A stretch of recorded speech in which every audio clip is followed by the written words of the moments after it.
A shocking incident that took place in Hyderabad city.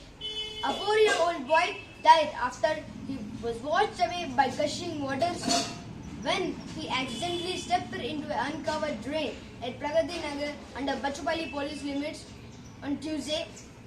After an intensive search, the body was finally retrieved from Tudka Cheruvu. వస్తున్నాడు ఆయన దాంట్లో పోయాడు jump చూడలే ఆపేసాను